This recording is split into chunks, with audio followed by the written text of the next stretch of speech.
Professor Chomsky, thank you very much for taking the time to be with us. Glad to be with you again. So one of the main reasons you mentioned for Israel's war on Gaza has to do with Israel extricating itself from having to resolve the conflict peacefully ever since Hamas hinted that it's willing to join the international consensus of the two-state solution.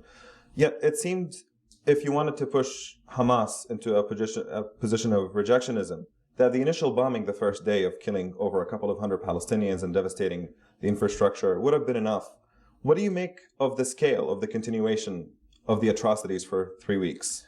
Well, Hamas didn't hint at its willingness of a two-state solution. It has openly and repeatedly and publicly declared it, even in the U.S. press, op-eds by Ismail Haniyeh, in the British press and so on. So Israel knows perfectly well that Hamas has joined the international consensus for a two-state settlement.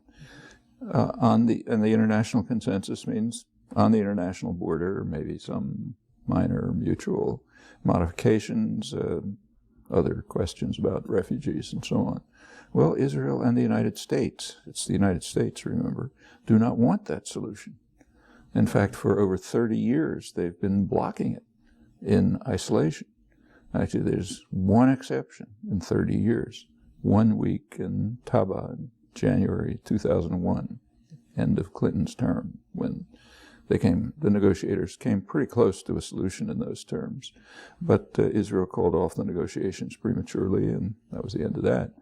Occasionally you'll hear a hint of it, like when Prime Minister Omar resigned. He was forced to resign under corruption charges.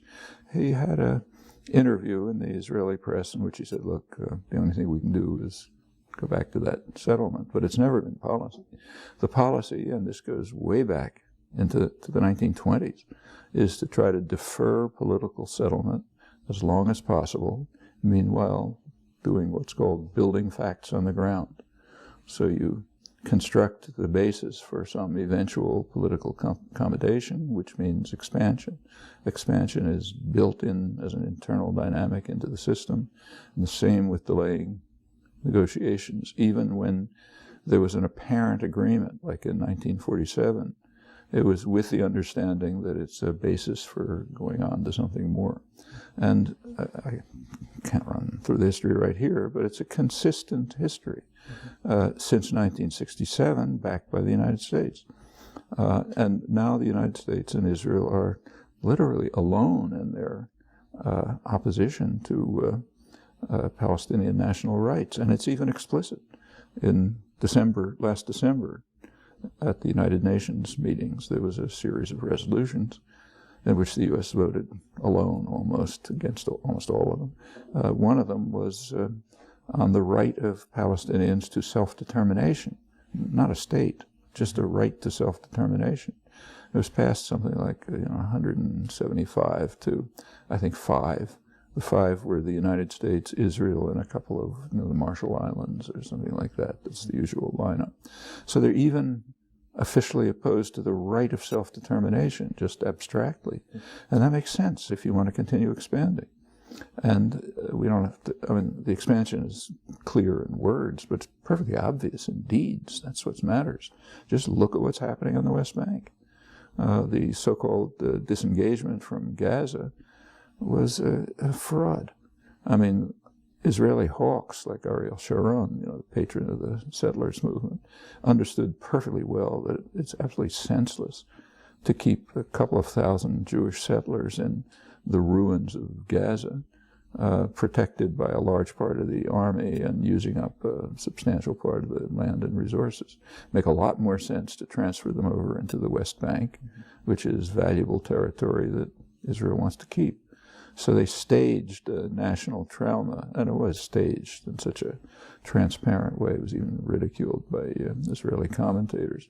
And you move them over to the West Bank, and you subsidize them to develop the system that is emerging there. You can't miss it. Within the so-called separation wall, annexation wall, in fact, Israel will annex the arable land, the nice suburbs of Jerusalem and Tel Aviv, and the water resources. It's taking over the Jordan Valley. In fact, it's been doing it for years. That's about 1/3 of the territory. That imprisons what's left. What's left is then cut into pieces by salients extending through Israeli towns, Ma'ale Adumim in the south, developed during the Clinton years to bisect the country, and 2 more up in the north through Ariel and Kadumim. And the rest of the territory is kind of segregated by hundreds of checkpoints, which are there mainly to make life impossible. Mm-hmm. Okay, actually goes way back to 67. Back in 1967, Moshe Dayan, who was head of the defense minister, was basically in control of the occupation, and incidentally pretty sympathetic to Palestinians, more so than most. His gave the analogy of, he said it's like a Bedouin who kidnaps a girl, and she doesn't want him, but he forces herself on him, and ultimately she'll accept it. He said that's the model. Mm-hmm. The Palestinians will live like dogs, is his phrase, and if they want to leave, they can leave, and that's fine. Now, in order to carry that program out, you have to delay a political settlement. That's an old tradition, back to the 1920s, and a sensible one. If you want to take away the land from people who don't want you there, it's hard to think of another approach. And it kind of resonates with American history. In fact, part of the support for Israel in the United States, popular support, is, well, what's our own history? Okay, we should know it, We weren't welcomed by the colonists, weren't exactly welcomed by the indigenous population. There were some collaborators, but, there always are. But, and now in the West Bank, Israel has, in fact, succeeded in crushing by force any resistance. Mm-hmm. Partly its own military force, partly settler violence, and now it has a collaborationist military force working for it. The Fatah forces that were trained and armed by the United States and its favored dictators. Okay, that's putting down demonstrations. It's pretty brutal. So they got the West Bank more or less under control. No resistance. They continue doing what they want. The United States funds it. Okay, don't worry about that. The U.S. gives diplomatic support, material support, and so on. In fact, I won't go into it. But in Gaza, they haven't quite crushed resistance. Now, Gaza was never free from occupation for a single day. Yeah, and also atrocities. Israeli army goes in when it wants. They got much worse after January 2006, when Palestinians committed a heinous crime. They voted the wrong way in a free election. Now the master doesn't like that. He's supposed to follow orders, and if you don't, you get punished. It's part of the way the world works. So punishment, and it wasn't concealed. The U.S. and Israel instantly said, okay, we're going to punish the Palestinians for voting the wrong way. And the atrocities and crimes continued in both parts of Palestine, the West Bank and Gaza. And so it goes up to today. Well, the basic reason for the attack was just to ensure that Israel can carry out its West Bank takeover plans undisturbed. Now, there are other reasons. Narrow reasons. Like it's commonly pointed out, and correctly, that they have to what's called restore their credibility. Mm-hmm. That means make it clear to anyone that we can smash you into submission, so don't dare raise your head. That's called restoring credibility. Yeah. And then the timing of the election of the invasion probably had to do with the Israeli election. Yeah. In fact, one Israeli commentator pointed out at the beginning that for every 40 dead Palestinians, Barak gains 1 parliamentary seat. So, to talk briefly about the Egyptian government's role in all of this, they made a decision that was a higher risk decision to incite popular hostility not only in Egypt but throughout the Arab world by collaborating with the blockade on Gaza and contributing to the humanitarian crisis. Do you think that's primarily a genuine desire on behalf of the Egyptian government to see Hamas defeated because it's an offshoot of the Muslim Brotherhood, the main opposition, or was it under intense Israeli-U.S. pressure? I don't think they care much about Israeli pressure, but it was certainly under intense U.S. pressure. Mm-hmm. After all, Egypt is the second largest recipient of U.S. military aid after Israel, and the dictatorship requires U.S. support. It's a brutal dictatorship. And yes, you're exactly right. The Muslim Brotherhood, they fear, because if they ever allowed a democratic election, they'd get a substantial vote, maybe a majority. So they have to be crushed, controlled. And Hamas is, an offshoot of them. So they hate Hamas. And besides that, they just don't want Palestinians there. The idea that the Arab leadership likes the Palestinians is a joke. They can't stand them. They're inherent. They wish they'd kind of go away because they incite their own populations, and they got to protect themselves from their own populations. It's a major problem in dictatorships. So yes, they lined up with the United States, which happens to mean with Israel in this case. But so did Jordan. So did. In fact, there's a block of the leadership of Jordan. The dictatorships that line up with the United States, Jordan, Saudi Arabia, Egypt, to some extent Kuwait, are pretty much a block. Now, it's split. Like within the Saudi ruling family, there have been some really strong statements of opposition to what Turki al-Faisal made a very powerful statement.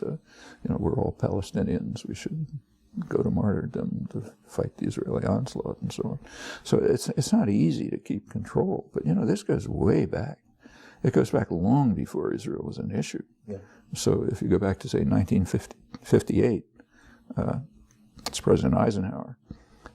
He raised with his staff the question, why is there a campaign of hatred against us among the populations in the Arab world? Not the governments, they're okay, but the populations. And the National Security Council, is the highest planning body, released a study which said there's a perception in the Arab world that the United States opposes democracy and development and supports harsh and brutal dictatorships, and does so because we want to get their oil. And then they said, well, the perception's sort of accurate, and that's what we ought to be doing, so okay, let's go ahead. Israel was not an issue at the time. In fact, that was right after Eisenhower had ordered Israel and England and France out of the Sinai.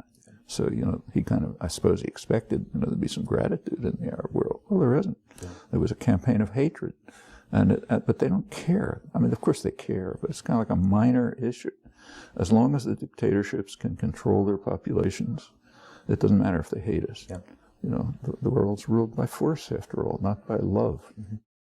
So we're a few minutes away from the inauguration of Barack Obama as the next president of the United States. And there are some who knew him in private before he ran for office. He was friends with, apparently, Edward Said and Rashid Khalidi, who say that Barack Obama really understands that the occupation is the source of the conflict. And yet, everything we've seen from him publicly so far has been just unrestrained support for Israel and exclusive concern for the security of Israelis. Yet, you see that Israel tied its military operation and made sure that it was going to end before Barack Obama came into office. Do you have any suspicions on whether Obama would be different on this issue? The fact that Ed Said and Rashid Khalidi were friends and he was nice to them and so on, what that tells you is that Barack Obama is a politician. He's nice to everybody. In fact, we just saw this on his trip to Israel last June or July. Shimon Peres said that Barack Obama told him he loved Peres's peace initiative. Bibi Netanyahu said to the press, he loves my position, which is drive everybody out of the country. Yeah, sure. That's what he is. He's a consummate politician.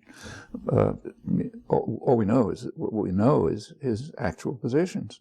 They're on his website. In fact, I read an article a year ago just running through his website. It's worse than Bush, And since then, it got much worse. It got so extreme that his party managers had to retract publicly what he said. You may recall at the AIPAC speech, Jerusalem. He just kind of went crazy. He said Jerusalem has to be the permanent and undivided capital of Israel. Well, that's way beyond what any American president has said, and obviously they can't take that position. Yeah. So the campaign had to say, well, the words didn't really mean what they meant, and so on. Yeah. And if you look at his advisors, half of them they mostly come straight out of the offshoots of the Israeli lobby. Mm-hmm. Dennis Ross, Daniel Kretzer, who's the most moderate of them, was apparently helped write that speech, the AIPAC speech. And so it goes down the line. Hillary Clinton, we know. He himself, the reason Israel stopped, it was predicted, I mean, I predicted, others did, that the invasion would stop right before the inauguration. But it has nothing to do with being afraid of Obama. What they were concerned with is that if this massacre is going on during the inauguration, Obama's going to have to say something about it. Yeah. Up until then, it's just silent. You know, we only have one president. I can talk about anything else, but I can't talk about this.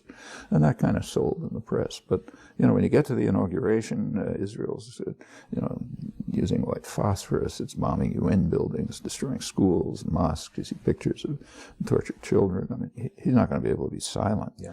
So therefore, it was predictable that they'd make sure to cut it off right before the inauguration. So then what you can say is, look how wonderful it is, ceasefire, troops withdrawing, everybody lives in peace. Yeah. I mean, look, the whole thing is a very carefully calculated PR operation. And it's not concealed. If you read the Israeli press, they pointed out that we've carefully planned this one. It's not going to be like Lebanon. We learned the lessons. We're going to plan both the military actions and the propaganda actions. Mm-hmm. No, it's not called propaganda in Israel. It's called explanation. Yeah. That's the word for their own propaganda. So we have to explain to the world that everything we're doing is right and just. Mm-hmm. And they're kind of upset that the operation didn't work. I mean, it kind of worked in the even in the United States. In the U.S., it worked in the media and in Congress, but not among the public. Yeah. I mean, there's a lot of, you know, even, I mean, the U.S. is a very, ideologically, a very carefully controlled society. So in most of the world, you can see what's going on live, daily, on television in Al Jazeera, which is the one television channel that's working there. You know. But the United States is carefully insulated from that. I mean, maybe in Dearborn you can pick it up or something, but we don't allow ourselves to, you know, be subverted by the truth. You know. But even with the self-censorship, I mean, enough is coming through so that. And the journalists know it. I mean, you read the reports. I mean, even try to keep control, but it's hard to when you get some picture of what's going on. Too much to keep down. It's too much to keep down. So something gets through, and they're concerned. Mm-hmm. I mean, Israeli hawks are writing in the Israeli press that, you know, we blew it. I mean, we're going to lose even the American public, you know, which is dangerous. You know. So on the one hand, we are beginning to see this shift in American public discourse among the population. You even have former President Jimmy Carter coming out with, you know, a book criticizing U.S. support for Israel. You have relatively mainstream political scientists like Mearsheimer and Walt who are primarily concerned about U.S. power talking about this openly. And you even have shows as mainstream as The Daily Show with Jon Stewart, which had excellent coverage on the situation in Gaza. Yet on the other hand, in terms of the actual situation on the ground, it's worsening by the day, and to use your words, we are witnessing the death of a nation. What can be done to bridge that gap? We're beginning to see a shift here, but this is not being reflected at all in official policy. Do you think that we actually are in a position where we might be beginning to penetrate actual policy? Well, I mean, the fact is, Israel apart, there's a vast gap between public opinion and public policy on all sorts of issues. Mm-hmm. I mean, that's why 80% of the public says the government is run by a few big interests looking out for themselves, not for the people, and 95% that say the government should pay some attention to public opinion but doesn't. And if you run through issues, on issue after issue, the political class and the interests their own constituency, which is mainly the corporate sector, and for Obama, the financial institutions, there's just a tremendous gap on policy. That's true on domestic policies like, you know, healthcare. It's true on Iran. It just runs across the line. And the problem is the lack of functioning democracy in the United States. I mean, in a functioning democracy, the government represents the people. Well, in a non-functioning democracy, the government makes policies, gives instructions, and people either don't like it or they follow the instructions. And unfortunately, we're sort of toward that end of the spectrum of possible democracies. It's not all that different from Europe, but somewhat. So I think the question is right here. Can public opinion influence policy? Now, in fact, the public doesn't really know much about this issue or even care much about it because the coverage is so awful. Yeah. But still, a considerable majority of the public for years has favored the Arab League plan, which is it goes beyond the international consensus, calls for normalization of relations. But as in many other cases, public opinion does not influence policy. So take the examples you mentioned. Jimmy Carter did write a book by, say, European or Israeli standards. It's kind of like a moderate book. Actually, he had one important discovery in it, not discovery to people who follow these things, but for the public. Namely, he did point out that for the first time in print, that mainstream print, that Israel had flatly rejected the roadmap, which is quite crucial because one of the charges against Hamas is they don't accept past agreements. But Israel agreed to the roadmap, but it instantly attached 14 reservations, which eliminated. And he talked about it in the book. He even had it in an appendix, and I noticed that no review that I saw ever mentioned it, because this is it's not tolerable. Yeah. And if you look at the Democratic Convention, he was not allowed to speak. Here's a person who's sort of moderate, kind of like in the mainstream, but too extreme for the Democrats. Jon Stewart, I don't know. I don't watch television, but so, take what you say, I'm sure is right. But it's still right at the periphery. I mean, the media accept almost unquestioningly the U.S.-Israeli position, which is not unusual. They almost always accept the U.S. position, which in this case happens to coincide with the Israeli position. Yeah. So you have an article from, say, yesterday in the New York Times, front page article on measuring the gains in Gaza or something like that. How much did Israel gain by it? I mean, when Russia crushed Chechnya, you didn't have a front page article saying, well, how much did Russia gain from this? I mean, were the losses worse than the gains or something? But here you just kind of reflexively, it's not just journalism, the whole intellectual community, you kind of reflexively are loyal to state power, state and private power. I mean, you criticize things. Like say, take Obama. Obama is always described, even on the left, as having a principled opposition to the Iraq war. What was his principled opposition? He said it's what he called a strategic blunder. It's too harmful to ourselves. We should be fighting another war. And that's kind of like, that's as principled as German generals after Stalingrad. They said we shouldn't have fought a two-front war. Or if you look at the Russian press in the 1980s, there are plenty of that kind of criticism of the invasion of Afghanistan. It's sort of a blunder. It's costing us too much. We shouldn't have done it. It's totally unprincipled. But in our context, it's considered principled because any deviation from conformity to state power is kind of shocking. You're supposed to conform.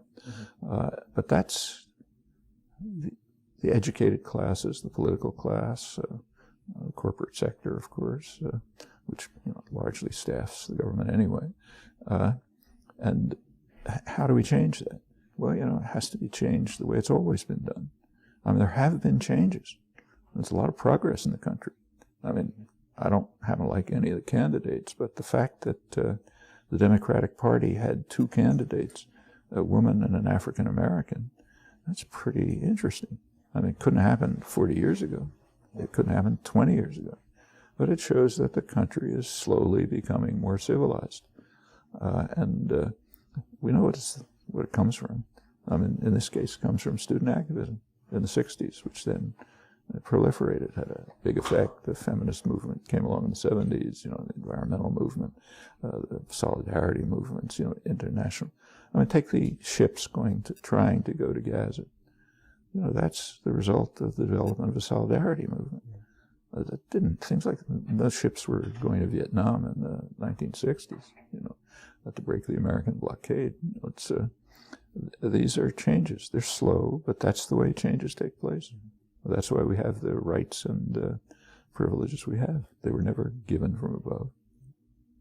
Professor Chomsky, thank you very much for taking the time to be with us. Yeah. Appreciate it.